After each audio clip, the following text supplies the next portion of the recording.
Hi friends, we're working on a Rembrandt style self-portrait. Rembrandt lived back in the 1600s in the Netherlands, and we're kind of doing this self-portrait the way he would. So if you can think back to part one, we just painted the whole paper dark brown. We drew on top of it with a white line drawing. He'd use chalk and we did white colored pencil. I've got a reference picture here, and you could also look in a mirror, but whatever you're doing, you want to make sure that you are in a place where you have light and shadow on your face. So one side of your face is light, one side of your face is dark and it's in shadow. And then for today, we're going to start to paint this and start to put the light and shadow in. So I've got black tempera paint, and this is washable. I've got Mod Podge, which is like this clear glue paint stuff, and it's water-based, but it doesn't wash out as easily, so be careful. And I took some of the Mod Podge and I put it in a cup. So this is just a little plastic cup I can throw away later. I've got a paintbrush, and the first thing I'm going to do is add a couple drops of black to it, because Rembrandt would work in glazes, and that means lots of layers of see-through paint. And that wasn't something that he did and nobody else did. That's how people painted back then. Lots and lots of layers that you could see through. So almost like stained glass or something, but lots of layers of paint that the light would go through and bounce back, and you get different effects that way. So people don't really paint that way anymore, but like I said, we're doing it the old-fashioned way.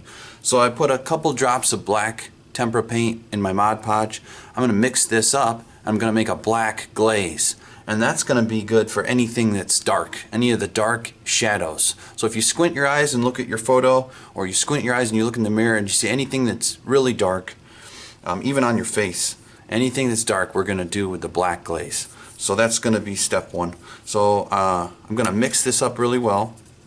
The Mod Podge is white, so when you mix this up, it'll probably just look gray because the white and the black are mixing together.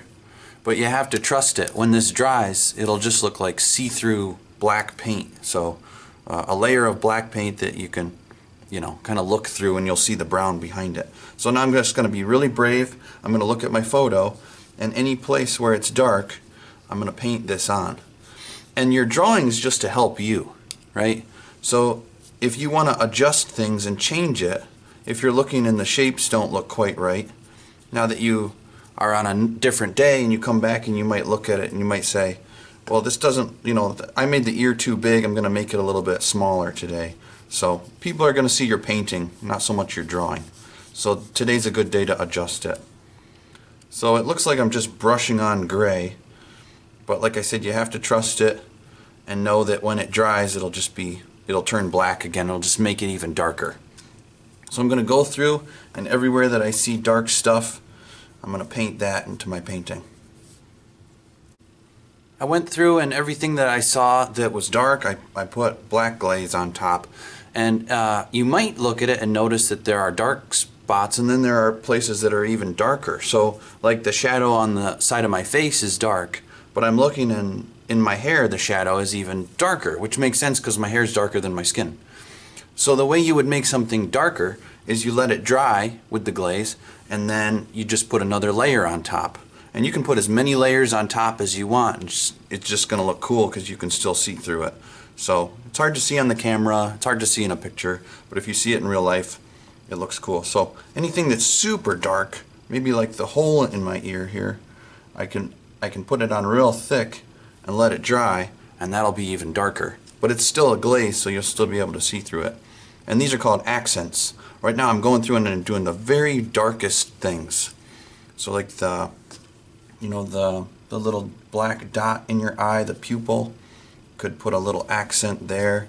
Maybe your nostril, super dark, so figure out where that is. Those are accents. The tiny little line in your lip, between your lips, that's an accent.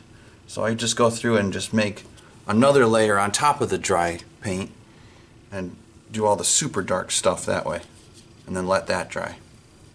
If you're painting and you make a mistake like that or something, you can erase it by just wiping it off with your thumb or your finger, and then getting it off while it's still wet. But you got to do that quick because it dries really fast.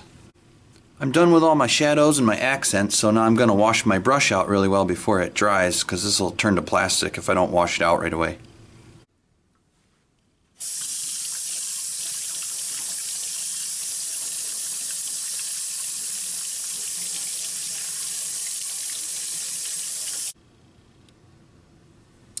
Alright, my black glaze is all dry, and you can see it's shiny because it's got Mod Podge in it. And it's really dark, and maybe you can notice too that there are places where, even where it's dark, it's a little bit darker in some places, and that's just where I put the glaze on a little bit thicker, or I put more layers on after it dried. So you can always push the shadows into the darkness even more just by layering it up. So now that we've got the dark areas done, we can do the light areas. So now, if I always say squint your eyes and look at it, because it gets rid of all the details and you just see the big general shapes, which is what we care about right now. So when I squint my eyes and look at this, I just see a lot of light here and a lot of light here, and then a little bit down here. It's not quite as bright though. So that's what I'm going to do now, but instead of glazes, I'm going to use thick paint that's not see-through. So the glazes are transparent, meaning you can see through them. The thick paint is going to be opaque, and that means you can't see through it. So like if the glaze is a window, then the thick paint is like a wall. You can't see through it. And if it's really thick paint on a painting, that's called impasto. So for that, we're going to use the three basic things that you need to make skin color. And this doesn't matter whose skin it is, anybody on planet Earth. There's 8 billion people on this Earth, and they all have one color in their skin, and that's orange. But orange can be more red, orange can be more yellow, because yellow and red make orange. So orange could be a little more reddish or a little more yellowish. But nobody's skin looks like a basketball, so you want to kind of neutralize it by mixing gray with it. And gray is just black and white mixed together. So if I have black, white, and orange, I can make my skin color. I can't really push it into the yellow or red zone, but for this project, it's good enough just to have these three colors. So I'm gonna mix these up and make my impasto for my the light areas on my skin. But if your skin is dark, then you'd want more black, and if your skin's light, you want more white. And you can always adjust it. So if it looks too colorful, add more gray. If it's too gray, add more orange. If it's too light, add more black. If it's too dark, add more white. So we're going to try it. And it's good to use the back of your hand to kind of compare it. So I'm going to scoop up a bunch of all three colors and mix them in a new pile. And then see if I can adjust it until it looks like, you know, basically my skin color. So already this looks like just a good basic skin color. But is it like mine? That's the question.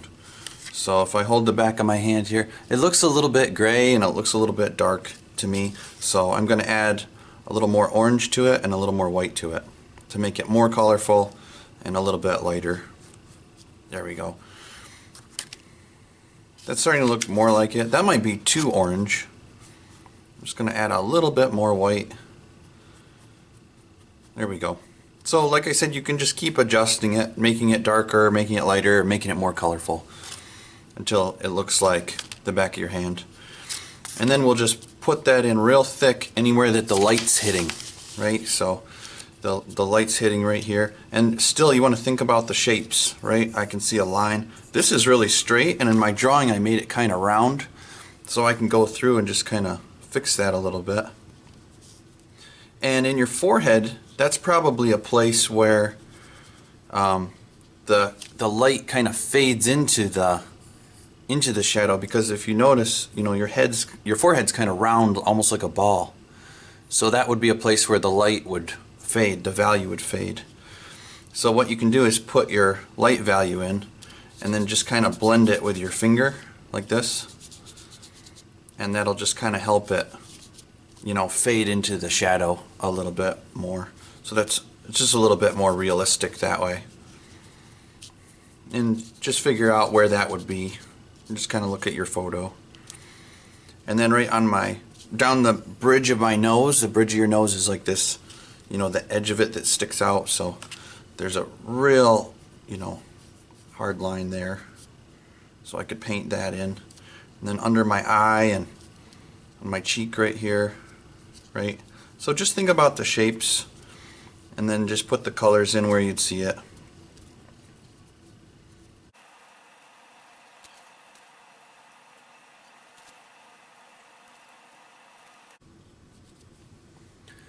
And just like when we erased, remember when if we made a mistake, we could just erase the Mod Podge really quick? It's the same with this, but you just want to wipe it away real quick before it dries.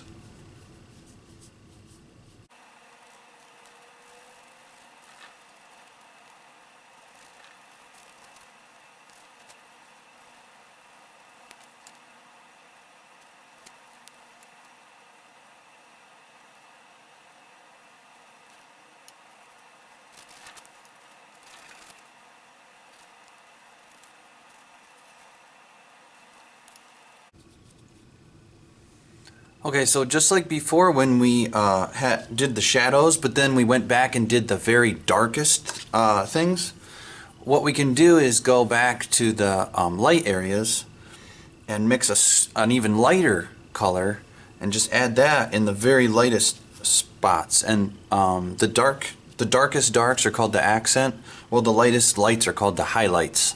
So now we're going to go in and do the highlights, and for that I'm just going to add whatever my skin color was that I used. I'm just going to take a lot of white and add it to it, just like this. So it's still the same color that I had, but now I just took that and I made it lighter by adding white to it. And now I can go in and any place where it's super light, I can just add the highlights for that. So like down the middle of the nose, probably right on the end of the nose. It looks like there's a lot of light hitting right here in this corner underneath my nose. Maybe in the forehead there's a little extra light right where the light's hitting. Maybe right on the edge of my face too. And then I can just kind of fade that into my skin. You might see like a little spot on the lip or right here or somewhere down here. So the last step would be the highlights in the light areas. And I can use that color for the white parts of my eyes, right? The white of my eye. But I'm only gonna do it on the side where the light's hitting. So the other side I'll just leave in shadow, like that. I'm gonna go through with a eraser and just erase any of my white pencil lines that I don't like.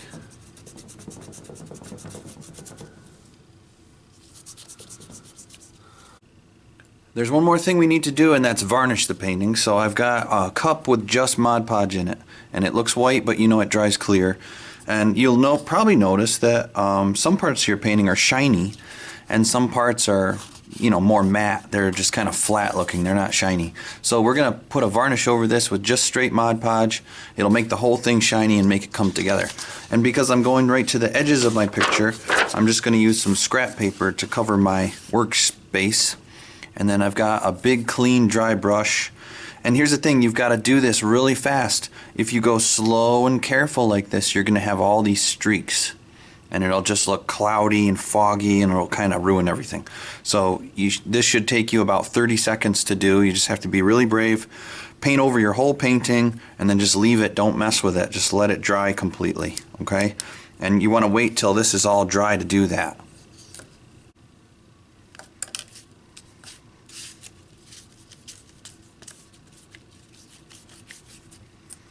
So I'm being really brave. I'm painting over my face. I'm going right to the edges.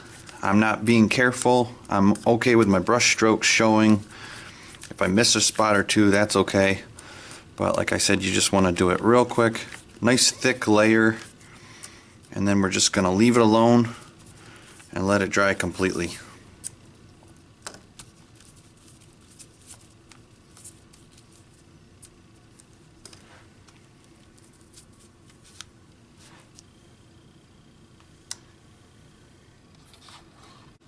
It's been a few minutes and the Mod Podge is starting to dry, so you can see that the painting's coming back. Once your Mod Podge is all dry, you have a Rembrandt style self-portrait. And you see it's kind of shiny, but that's kind of like what the paintings from that era look like. If you go to the art museums and see them, they're kind of shiny. Rembrandt would use oil, paint, and tempera. We used Mod Podge and tempera. Other than that, it's very similar. And don't worry about it if it doesn't look exactly like you. The most important thing is that we're trying his process. We're doing a painting in his style from that time in the Netherlands. And then it should kind of look like somebody's coming out of the shadows too at you, kind of like this. So it's a different way to paint, but give it a try. Work hard and have fun.